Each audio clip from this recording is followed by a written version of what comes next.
Hello. It's late at night on Saturday, November 15th. This is Seeing Peru, a remote viewing travelogue. Today we took a plane tour over the Nazca lines, and I'll be going over that tomorrow. I found that I need about a day just to make all the connections in order to go through the map properly, so I'm going to remain a day behind. So yesterday we viewed the Nazca mummies, which was a very exciting day. We also saw the Paracas skulls, which are natural elongated heads in a museum. And so it was a very full day. Ross Coldheart did an interview, did a sit-down interview with people the day before and authorities yesterday about the Nazca mummies. And that special will be coming out, he said, about mid-December, it turns out. So we'll be watching for that. So for now, I'm going to go over the Nazca mummies from yesterday. And tomorrow you can look forward to our plane trip over the Nazca lines in the desert. Okay, I'll go to a map. So here we are on the remote viewing mapping portion of my video tonight.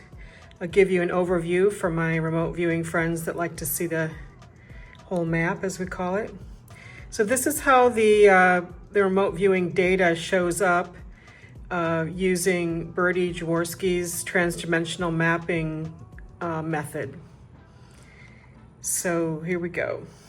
And of course, all of these were done blind weeks before the actual trip. So I had no idea where we would be visiting on this particular day, as I scrambled all the dates for my remote viewing targets and didn't know what day I'd be viewing.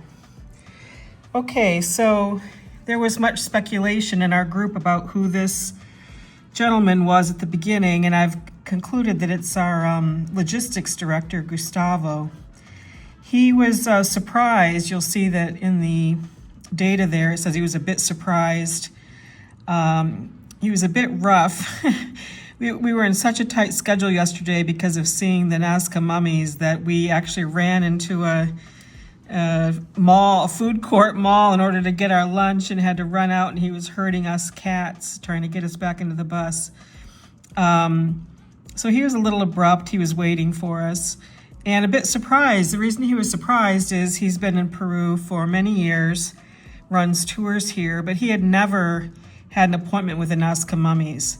But one of our tour directors, J.P. Haig, had some in with the leaders of the University of Ica, I guess, where they're held, and we were able to get in. So that's Gustavo. You can see these little beings at the bottom.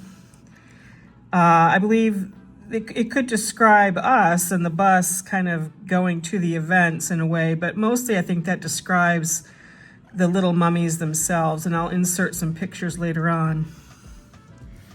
Obviously, this person who showed up is the main Nazca mummy, or the one Nazca mummy that we saw. Sorry, there were two. There was a little child, and then this is Maria. She's named Maria, the Nazca mummy, and I'll have extensive shots of her later in the video. Obviously, she's gaunt in my data. I described her as looking like an AIDS patient. I think that led to my association of maybe gay. But certainly she was desperate, sad. She was killed with a spear, the research shows. I described her as wise, and it was widely known that her race of people or group of people were quite creative, especially for the time.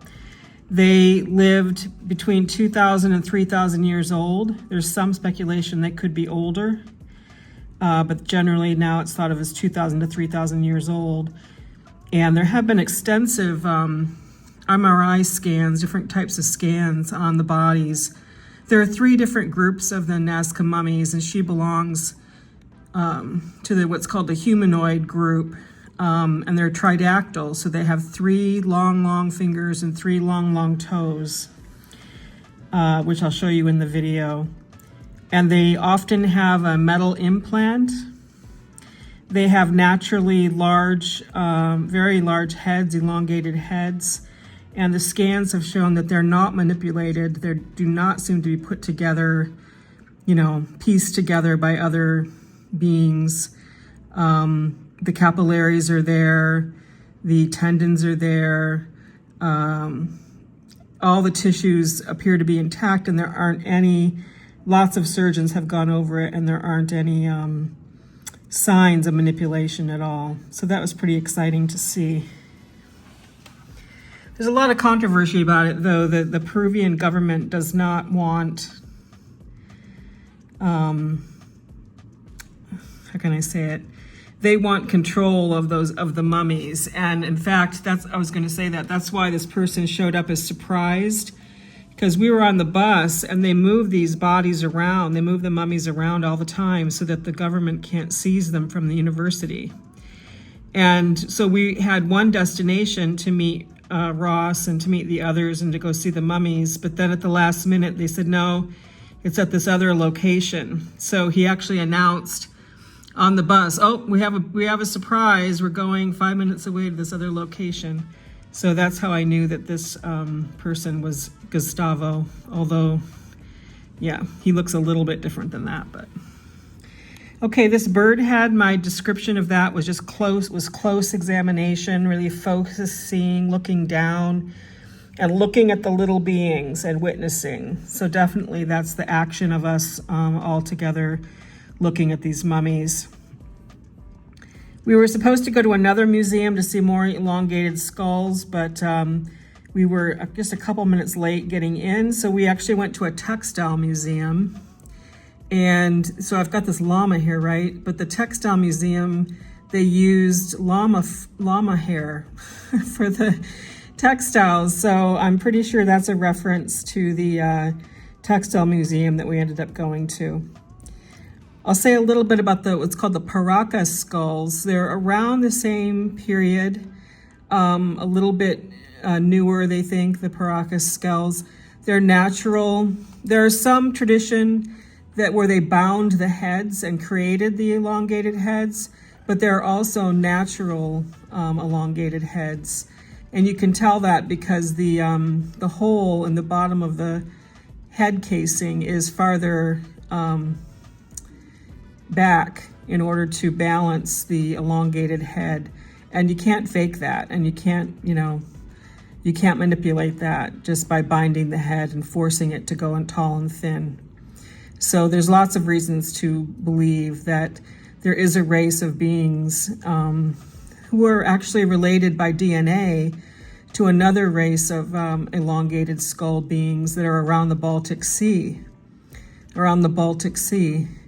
So that's interesting. Okay, so then we went, there's a natural area. We're on the ocean here, so I think that's the natural area, and then just back to the hotel, which is represented by that building. This is more of Gustavo, more description of him. And then these very interesting little beings, I didn't know what they were, but as you'll see in the pictures of the Nazca mummies, the toes look very much like that. That little end crook in it, watch for that in the picture, very interesting. So I'm sure that that's a reference to the Nazca body parts that are unique. And then it ends with this kind of light, fluffy evening. After being quite exhausted, a lot of us came back to the hotel, and I went down, and Ross Coulthard and his friend, a few friends and his daughter were sitting around having dinner, invited me to join them. I brought my maps, a few of my maps down to show somebody who asked about them. And we had a really nice discussion about them, about mapping and how I got into it, and what's it like to do? Did anybody in my family do it? He asked a lot of, what's the word? A lot of fast questions. He's a very fast talker, and we had a good time. So that was a lovely evening that I think is represented by that last bubble. Okay, so tomorrow I'm going to go over our plane trip over the Nazca lines. It was a really long day. We just got back, so I'm going to go for now. Hope you enjoyed it, and I will insert some photos and a website where you can research for yourself. They put the data and the scans on a website so you can check it out for yourself. Okay, good night.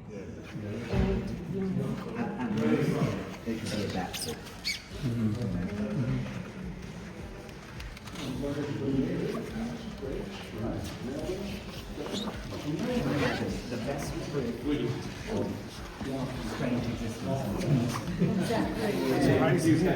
One inch of bread, one pane of glass. Could be. There needs to be a proper Netflix documentary. That's what we get.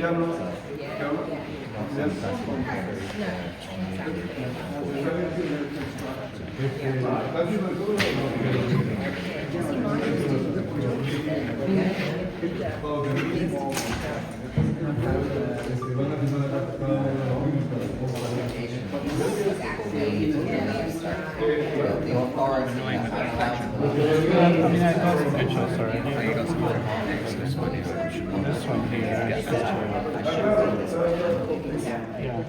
it's pretty detailed.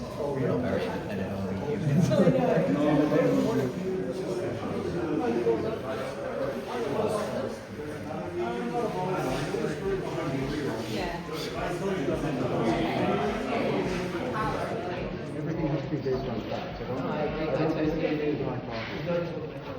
But yeah, The more data you can get, the clearer a picture you'll get, right? oh, definitely. Just wildly speculate. It's got three things.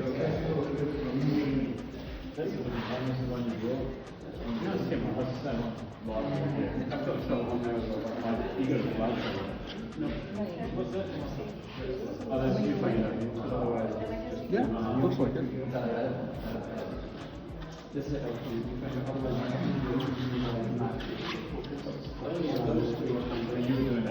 Please.